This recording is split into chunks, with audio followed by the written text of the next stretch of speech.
Khalil, I know you've been over there for a little while now. How comfortable are you, I guess, now with the time change, the city, all that stuff? Everything's great now. It was so exciting the first week getting here, and the excitement of the fans has been unbelievable. This place is unbelievable. So I'm fully locked in, and it's starting to feel like home. Yeah, I talked to Jamal yesterday and he said he just arrived, I think, like Sunday night or something like that. I mean, given the adjustment you had to deal with and the fight's only now 4 days away, does that feel like maybe a miscalculation on his side? Nah, it's none of my business, honestly. I'm responsible for myself and my corners and my team, and yeah, we chose to come out a little bit earlier for multiple reasons. Yeah.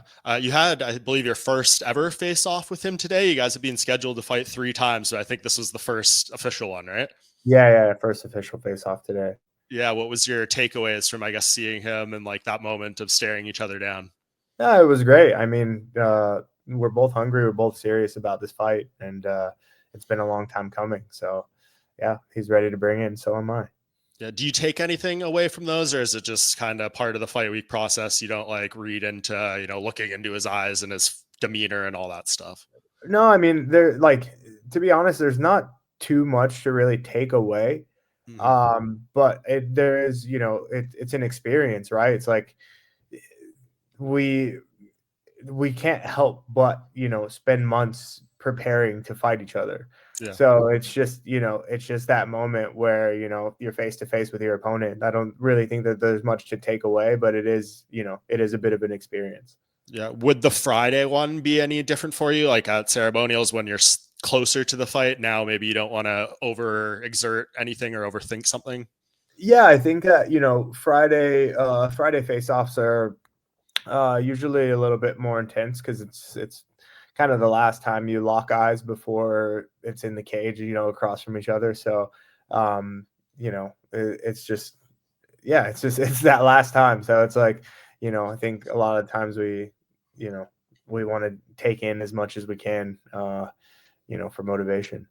Yeah. Do you like being part of one of the all time face off memes with and Kutlaba or Oh my God. Not necessarily. I thought that was like absolutely uncalled for. But hey, if people are entertained by it, then let them have it. Yeah, sure.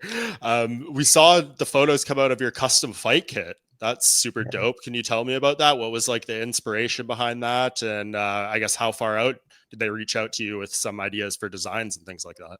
Yeah, I started working on those with the UFC months ago. I was supposed to, I believe I was supposed to debut them in Kansas City. Um, I got invited, to design custom fight shorts, which was an absolute surprise, but I was so happy. And the design inspiration comes a lot of just it's a lot about me. It's got my Sakyan tattoos that I received in Thailand, which are special to me, and just my martial arts journey and my style. So I wanted to put that representation of just how much Thailand means to me, how much Muay Thai means to me, and and my tattoos that I got, and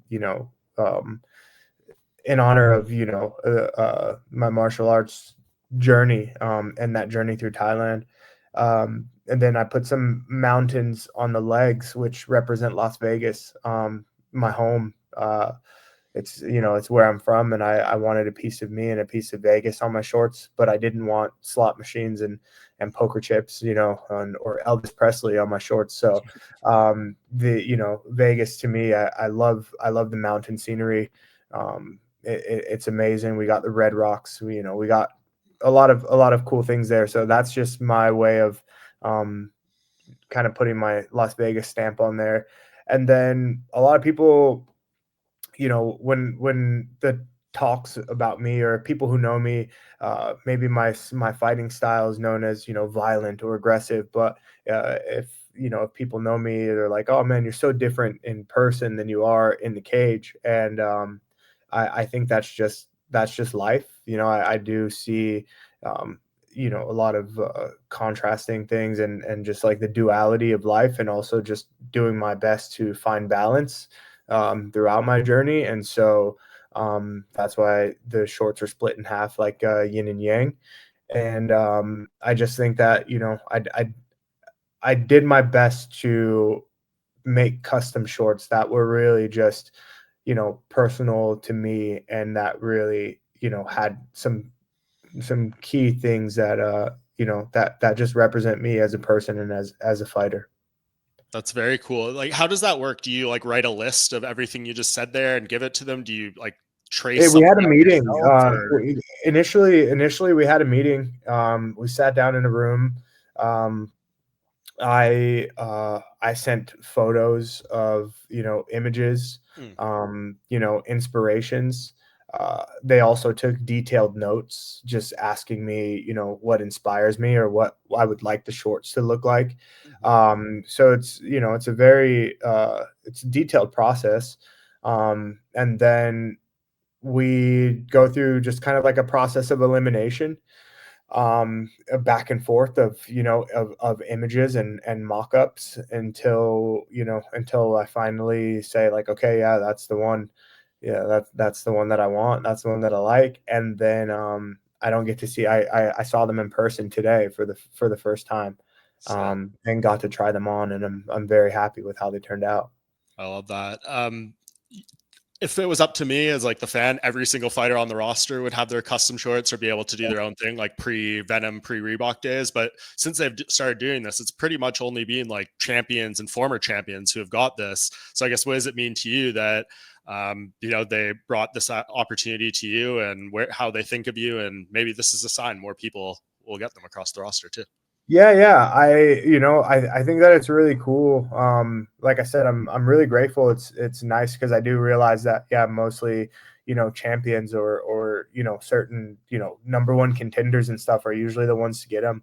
But I think that the UFC, they know exactly what they're doing. They're $1 billion business for a reason.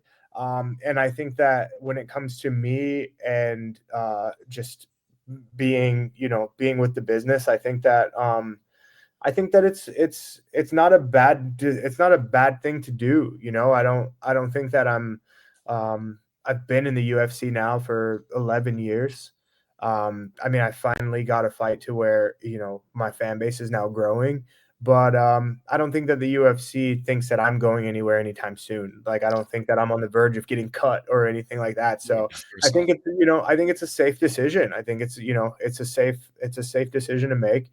I'll be around for a while. I think I'll continue to connect with the fans for as long as for as long as I'm in the business. And yeah, maybe people who are new to this may think like, oh, this guy hasn't been around, or blah blah blah blah blah. But I mean, I've been here for a long time now. you Yeah, know, yeah, you've done your work. You've put yeah, in. I've been here for a long time now. Maybe I haven't been at the top for a long time, but I've been in the business a long time now. So, and I've been loyal and dedicated to, to the UFC and the staff. And so, yeah, I think it was just kind of their way of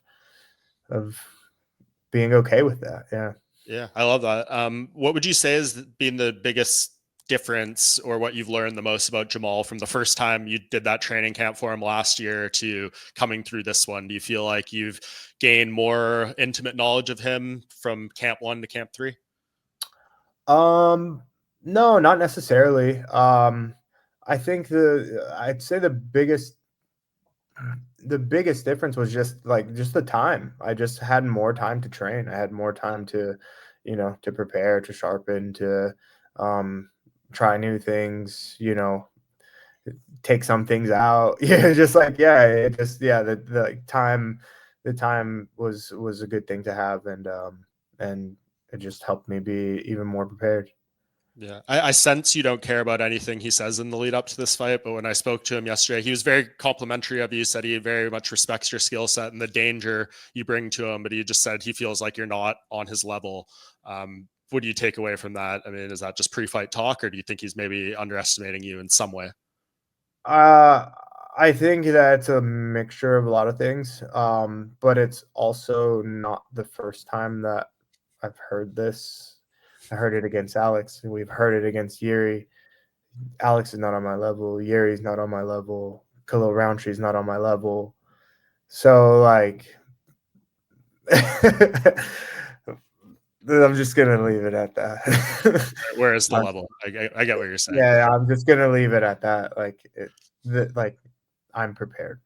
I am prepared.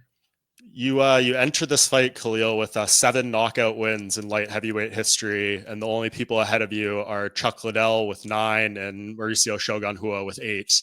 What are we thinking? Do we have 3 more in us for the career? Are we going to get to 10 and stand alone at the top of the knockout record book for this amazing historic division? Absolutely. I'm coming for Chuck's record. I'm going for 15. Catch me if you can. Yeah. You're 1 away from tying them for most knockdowns too. So you just got to drop Jamal once, and then you're tied for the record with Shogun. And then I'm tied for the record, and then finish the job, and then I'm tied with Shogun, and then after that I'm gunning for Chuck's record and beyond. I love that. Is this something like you've thought about, or am I just me throwing it out there now? You kind of think about it a little more. No, I've thought about it before, but it's not something that like sits on my mind pretty heavy. Yeah, I focus on like the task at hand and trying to be as dialed in and focused as I can, and setting records and tying records and stuff is cool alongside of focusing on the job. Yeah, man, that would be a hell of a one. As I said, this is probably the most legacy weight class the UFC has had in terms of the guys who have held that belt and all that stuff. So to beat a record like that would be pretty special. But I'm sure the one record you want is being champion. So I know you've talked a lot about Alex. I know some people give you crap for it and stuff, but just I'll ask it this way: like, you win this fight the way you want to. We get Alex and Magomed in October, say. How do you think this all shakes out? Do you think Alex wins and you get your rematch there? Magomed wins and you fight him? How do you think this weight class shakes out over the next 6 to 8 months? It's so hard to say. I mean, it's so hard to say with just guys' decisions and choosing to fight who and this and that and that. So I really don't know what to expect, who's going to fight who.